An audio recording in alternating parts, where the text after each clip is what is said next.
Ciao a tutti amici di WeDrive e benvenuti in questo nuovo video. Come avrete notato mi ritrovo ancora una volta all'interno della Renault Twingo Electric sotto gentile concessione degli amici del gruppo Marino e dopo avervi portato in un test di guida completo che penso abbiate già visto e se non l'avete fatto vi linko il video qui in alto nelle schede, oggi scopriremo la tecnologia di bordo.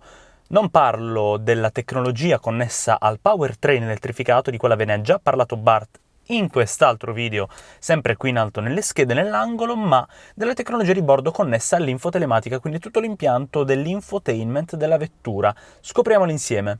Ci troviamo quindi a bordo della Twingo Electric. Come anticipato, direi di accendere la vettura in modo tale che non rischiamo di entrare in risparmio energetico. Questa è la home page. Abbiamo dei widget con 3 pagine, come vedete dei 3 pallini qui sotto.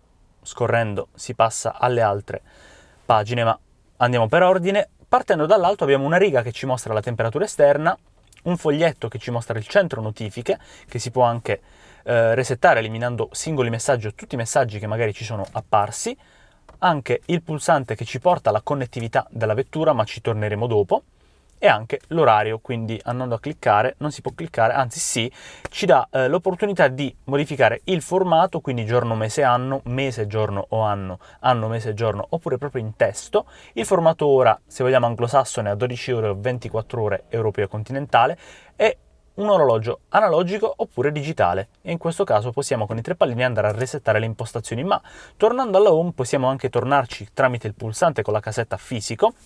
Abbiamo l'opportunità di cliccare su vari pulsanti. Abbiamo innanzitutto dei widget principali, il pulsante per il menu e l'utenza. Qui al lato inoltre abbiamo un pulsante fisico in alto che ci porta direttamente alle impostazioni della vettura o del sistema, il pulsante home come detto, e anche un pulsante che dà accesso al menu, quindi un mirroring del pulsante stesso, come vedete è lo stesso del menu della vettura. Inoltre abbiamo questo pulsante che ci permette di, premendolo, spegnere la radio o mettere in muto in generale la musica, la modalità standby per non dare fastidio ai passeggeri magari di notte durante un viaggio e la modalità standby stessa. Inoltre questo fa anche da rotore per alzare o abbassare il volume. Quando lo alziamo o abbassiamo abbiamo qui in alto la visualizzazione dei FM, in questo caso perché abbiamo radio FM. Per mettere in muto ci basterà premere e possiamo anche andare ad aumentare o diminuire il volume con il più e il meno, oltre che con il rotore. Ma siamo tornati quindi alla home, abbiamo 3 widget principali che si possono tra l'altro anche personalizzare.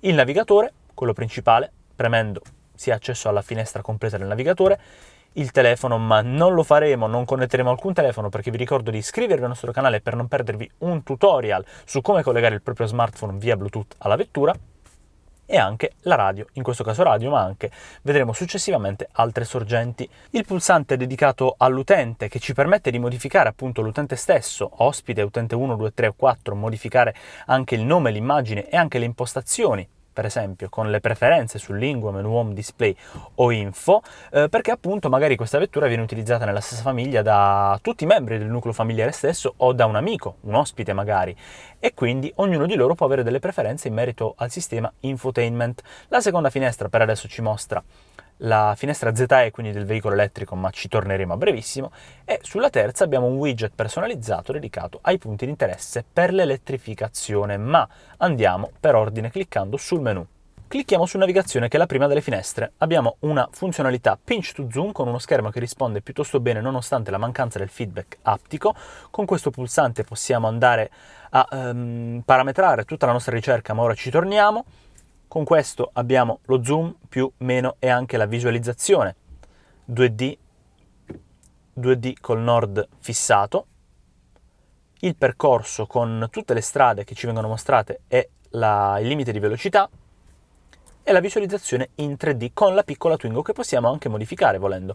Con questo chiudiamo la finestra, abbiamo l'area raggiungibile perché è una vettura elettrica e quindi ci mostra con l'attuale ricarica qual è l'area che possiamo raggiungere in modalità standard, quella in blu, un po' più larga, il perimetro che possiamo raggiungere, in modalità eco, che ci dà circa 20 km in più di autonomia. Con questo pulsante possiamo andare a cercare nell'area raggiungibile le stazioni di ricarica, magari premiamo su questa Enel con una stazione NLX qui a Bari, abbiamo il numero di telefono, il tipo di presa sconosciuto o anche tipo 2 tipo 3, e anche le coordinate. Torniamo indietro, possiamo avviare la navigazione verso quel punto di interesse. Oltre a questo possiamo nascondere i punti di interesse dell'elettrificazione o mostrarli, e tornando ancora una volta indietro abbiamo accesso anche alle impostazioni della navigazione, quindi l'avvertimento della batteria quasi scarica su on, il tipo di ricarica mostrata, quindi normale, accelerata, veloce, ultra veloce o sconosciuto. Qui possiamo selezionare tutte le i tipi di collegamento e di ricarica di cui potremmo aver bisogno, e anche il tipo di connettore, quindi il cavo, presa di casa, tipo 1, tipo 2, tipo 3, tipo CCS1, CCS2, CHAdeMO, penso che sia qualcosa di francese, o anche sconosciuto. Inoltre alle impostazioni abbiamo il tipo di percorso, veloce, eco o corto, che non sempre coincidono, abilita un percorso alternativo, usa deviazioni, sempre, chiedi o mai, accetta strade a pedaggio come sopra, accetta autostrade, traghetti, autotreno, l'apprendimento della navigazione, ho sbagliato, l'apprendimento della navigazione per abilitarlo, accetta strade a tempo limitato, destinazioni condivise con altri dispositivi, quindi magari con altri smartphone, accetta strade a pagamento con vignette, aree da evitare, strade sterrate o notifica quando passiamo una determinata frontiera. Su mappa invece abbiamo il tema della mappa automatico, modalità giorno, modalità notturna, la visualizzazione dell'ora, ora di arrivo, orario residuo, tempo residuo di navigazione, mostra eventi del traffico, ora è su on, segnaletica stradale, quindi il riconoscimento dei segnali stradali, l'avviso del superamento di eccesso di velocità, insomma, l'indicazione delle aree a rischio e l'avviso sonoro di un'area a rischio, lo zoom automatico, la mia auto, questo è interessante, una piccola chicca, abbiamo una semplice freccetta, la Twingo in questo caso, questi altri modelli di cui vi ho parlato in un altro tutorial, in un altro sistema infotainment di un'altra Renault, con delle vetture molto futuristiche, dei concept, se vogliamo, addirittura una Formula E più o meno. Visualizzazione incrocio, mostra punti di interesse per veicoli elettrici, parcheggi, ristoranti, alloggio, concessionarie Renault, insomma sono tantissimi, potete leggerli da soli. L'aggiornamento della mappa, per quanto riguarda tutte quante le mappe presenti, praticamente quasi, innanzitutto tutta Europa, ma anche gran parte del mondo. Sono uscito per sbaglio, vogliate perdonarmi. Oltre all'aggiornamento della mappa, che quindi ci permette di aggiornarla con aggiornamento software, mappa, licenza e un reset per le impostazioni predefinite, abbiamo ulteriori impostazioni che riguardano anche le info sulla nazione in cui ci troviamo attualmente, l'Italia. Ma come cercare una destinazione? Premendo sulla freccetta possiamo trovare un indirizzo, nazione, città, via, numero civico, per esempio Italia.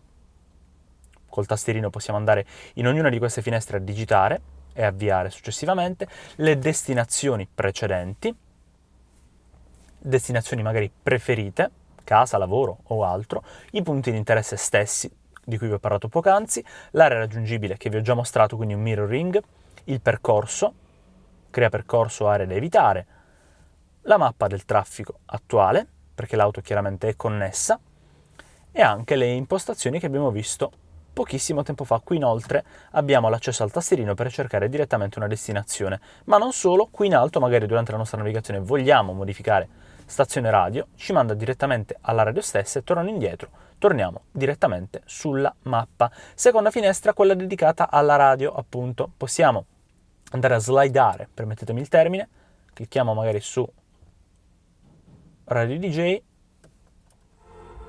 l'abbiamo attivata e abbiamo il pulsante per i preferiti, i presets, quindi appunto le stazioni già associate a una lista di preferiti con 3 pagine, quindi un totale di 27 stazioni preferite, le sorgenti, perché possiamo avere una radio digitale DAB, la radio FM e anche quella tramite Bluetooth, che non vedremo ancora una volta in questo video. Possiamo selezionare le singole frequenze e impostarle tra i preferiti.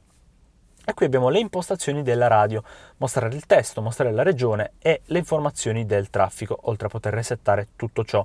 Inoltre abbiamo anche impostazioni del suono, quindi dell'impianto audio dell'auto stessa, attivare un booster per i bassi, bilanciare, come vedete, tra i 2 sedili anteriori la provenienza del suono, centrato o manuale, bassi, medi e acuti, con un livello, e anche il volume in base alla velocità adattato. Inoltre abbiamo impostazioni della voce, un tipo di voce maschile o femminile, una guida vocale con il suo volume, le indicazioni vocali con il loro volume, mostrare solo segnali acustici invece di indicazioni vocali o parlare prima del segnale acustico. Inoltre sul telefono abbiamo la suoneria del telefono e anche il volume del viva voce nel momento in cui appunto abbiamo attivo una telefonata. In altro abbiamo il benvenuto, il rumore di benvenuto e il suono della pressione dei tasti che magari potrebbero andare a sostituire efficacemente un feedback aptico. Qui abbiamo inoltre sempre impostazioni per quanto riguarda il reset. Andiamo a musica, qui abbiamo una finestra che è dedicata alla connettività di uno smartphone via Bluetooth o comunque di un device con il Bluetooth, ma lo vedremo nel prossimo video. In telefono idem. Nelle app abbiamo la visualizzazione di video o di foto, chiaramente abbiamo la connettività per quanto riguarda gli smartphone. In info abbiamo l'aggiornamento del software, l'aggiornamento delle mappe, la licenza del sistema e il reset per le impostazioni. E inoltre le impostazioni stesse, alle quali possiamo accedere tra l'altro anche da questo mirroring fisico. Due tipi di impostazioni, del veicolo e del sistema infotainment. Partiamo dal veicolo, gli ADAS, i sistemi di sicurezza e di assistenza alla guida. Attualmente abbiamo il riconoscimento della segnaletica stradale. Inoltre l'accesso alla videocamera posteriore, ora l'auto è parcheggiata ma possiamo comunque già accenderla con la luminosità, il contrasto, la saturazione da 0 a 100 praticamente. Le griglie mostrate, anche le griglie dinamiche in base, guardate un po', a come giro il volante possiamo visualizzare la direzione della nostra vettura. La programmazione VE, quindi la finestra che vi ho mostrato nella seconda pagina della home page, ci mostra una ricarica istantanea, una differita, magari possiamo programmarla ad un determinato orario, e anche appunto la programmazione attivata o meno. Possiamo programmare la climatizzazione, magari ogni mattina scendiamo di casa per andare a lavoro, vogliamo che l'auto climatizzi l'abitacolo 10 minuti prima, e anche il calendario con la programmazione dei parametri appena visti. Inoltre possiamo configurare l'auto per bloccare automaticamente le portiere, attivare e accendere il tergilunotto in retromarcia e il benvenuto con il segnale sonoro. In sistema invece abbiamo altre impostazioni dedicate proprio al display dell'infotainment. Display centrale modalità giorno da 1 a 100.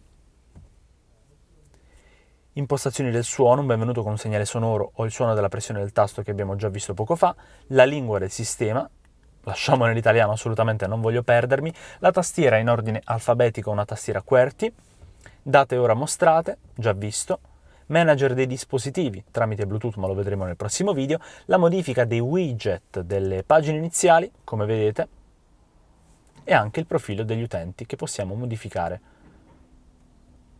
Torniamo all'home page e come vi ho mostrato prima, da qui possiamo tornare nell'home con un tasto fisico e qui passare alle app. Voglio dare uno sguardo però alla connettività del veicolo prima di salutarci. Abbiamo quindi Bluetooth, servizi, tutorial di integrazione smartphone e il manager dei dispositivi precedentemente connessi, e anche i dati con la connettività che attualmente è TIM, lo stato della rete attualmente connesso con il 4G e la condivisione dati attiva o disattivata. Un sistema che funziona piuttosto bene, molto intuitivo, l'abbiamo utilizzato non solo oggi ma anche nel nostro test drive, quindi vi ricordo ancora una volta di non perdervelo se non l'avete già visto. Però cos'altro? Vi ricordo di iscrivervi al nostro canale e di cliccare sul campanello perché, come detto, uscirà un video focus su come collegare il telefono via Bluetooth a questa vettura. Voglio sapere i vostri pensieri qui sotto nei commenti. Se questo video vi è piaciuto, vi è stato utile, lasciatemi un bel like. E cos'altro dire se non di ricordarvi ancora di seguirci su tutte le nostre piattaforme social, cercandoci semplicemente come wedrive.tv.